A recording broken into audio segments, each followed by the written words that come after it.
আসসালামু আলাইকুম। সংবাদে আপনাদের সবাইকে স্বাগত জানাচ্ছি। আমি ফিরোজ তোহা। শুরুতেই সংবাদ শিরোনাম। বাংলাদেশের সর্বশেষ গুরুত্বপূর্ণ আপডেট সংবাদে আপনাকে স্বাগত। শুরুতেই সংবাদ শিরোনাম, পরে বিস্তারিত। শুরুতেই জানিয়ে দিব, নির্বাহী আদেশে আজ নিষিদ্ধ হচ্ছে জামাত শিবির। সরকারের নির্বাহী আদেশে বুধবার ৩১ জুলাইয়ের মধ্যেই নিষিদ্ধ ঘোষণা করা হচ্ছে বাংলাদেশ জামাত ইসলাম এবং তাদের ছাত্র সংগঠন ইসলামী ছাত্র শিবির।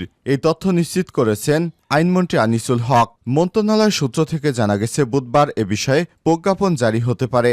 সন্ত্রাস দমন আইন অনুযায়ী সরকার এ ব্যবস্থা নিতে পারে।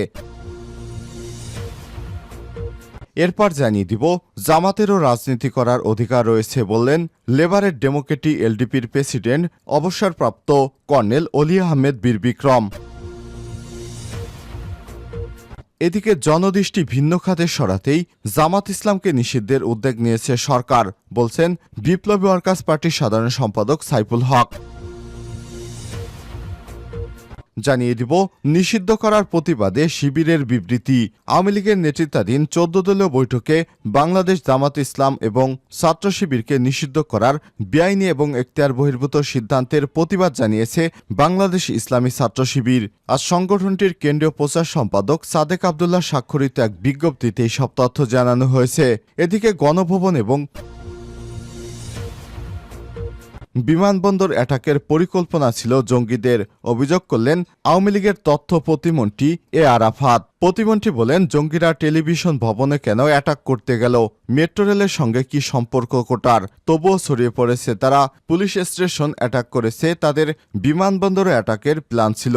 তাদের শক্তি কতটুকু ছিল আছে সেগুলো বিশ্লেষণ করা হচ্ছে। মূলত থার্মোমিটারের মতো কতটুকু গরম বা ঠান্ডা আছে সেটা নিরূপণের চেষ্টা চলছে। আরও ১ ঘন্টা এবং আলোচনা থাকবে, এরপর সব সিদ্ধান্ত আসবে।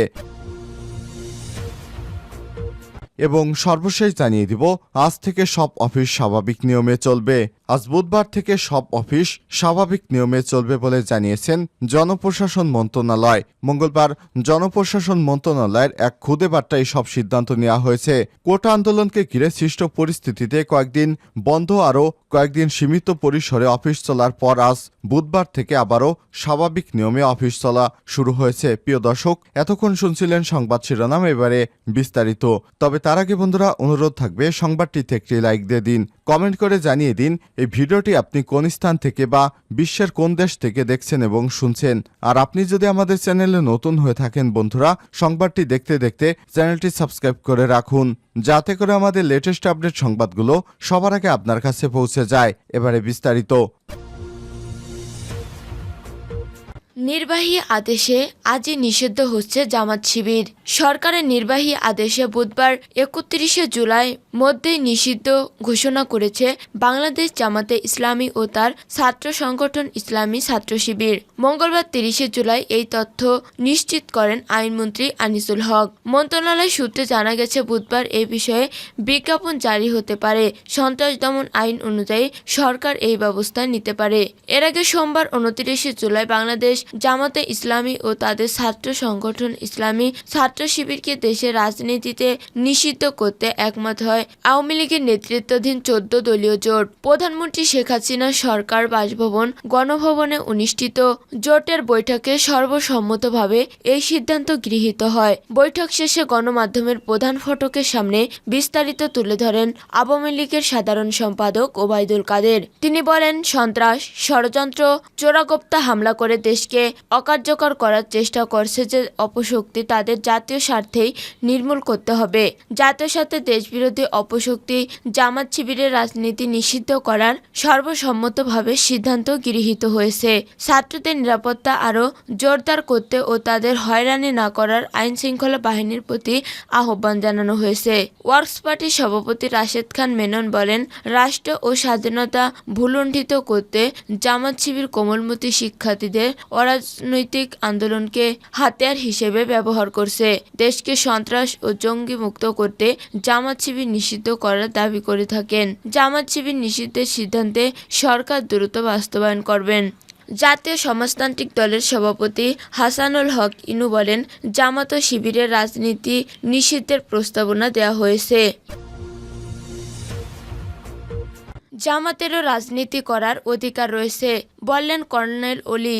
জামাতে ইসলামীর রাজনীতি করার অধিকার রয়েছে বলে মন্তব্য করেছেন liberal Democratic party LDP president colonel অবসরপ্রাপ্ত ওলি আহমেদ বীর বিক্রম।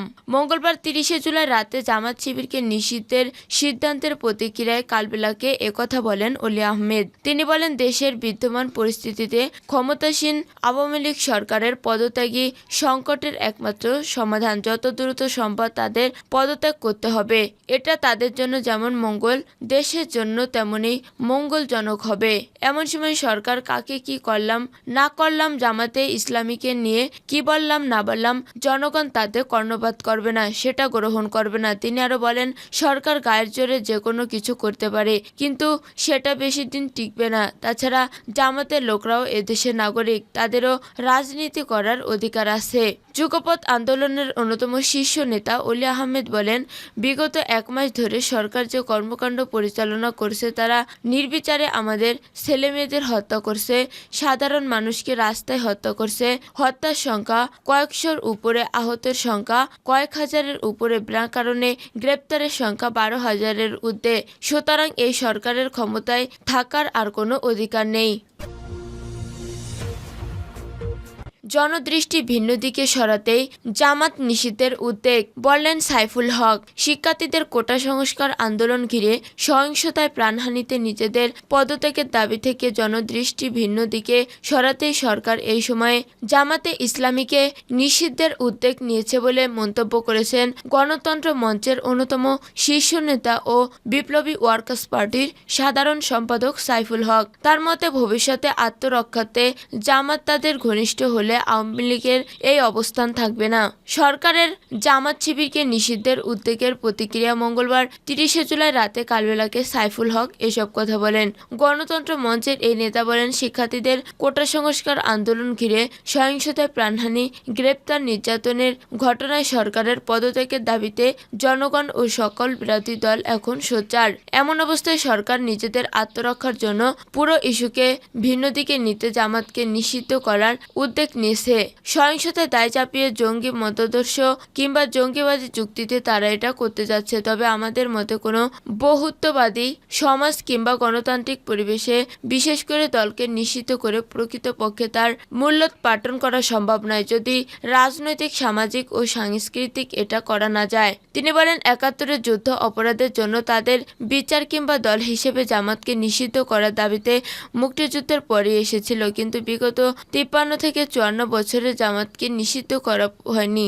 আবার জামাত প্রশ্নে আওয়ামী লীগের একটি নিষিদ্ধের উদ্যোগ নীতিনিষ্ঠ কোনো অবস্থান নয়। কালবেলাকে যদি দেখা যায় জামাত আত্মরক্ষার জন্য কৌশল পরিবর্তন করে সরকার ও সরকারি দলের ঘনিষ্ঠ হতে চায়, সেক্ষেত্রে বাস্তবে আওয়ামী লীগের এই অবস্থানটা হয়তো থাকবে না।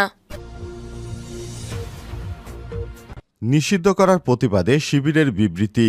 আওয়ামী লীগ নেতৃত্বাধীন 14 দলীয় জোটের বৈঠকে বাংলাদেশ ইসলামী ছাত্র শিবিরকে নিষিদ্ধ করার বেআইনি এবং এখতিয়ার বহির্ভূত সিদ্ধান্তের প্রতিবাদ জানিয়েছে বাংলাদেশ ইসলামী ছাত্র শিবির। আজ মঙ্গলবার 30শে জুলাই সংগঠনটির কেন্দ্রীয় প্রচার সম্পাদক সাদেক আবদুল্লাহ স্বাক্ষরিত এক বিজ্ঞপ্তিতে এসব তথ্য জানানো হয়েছে।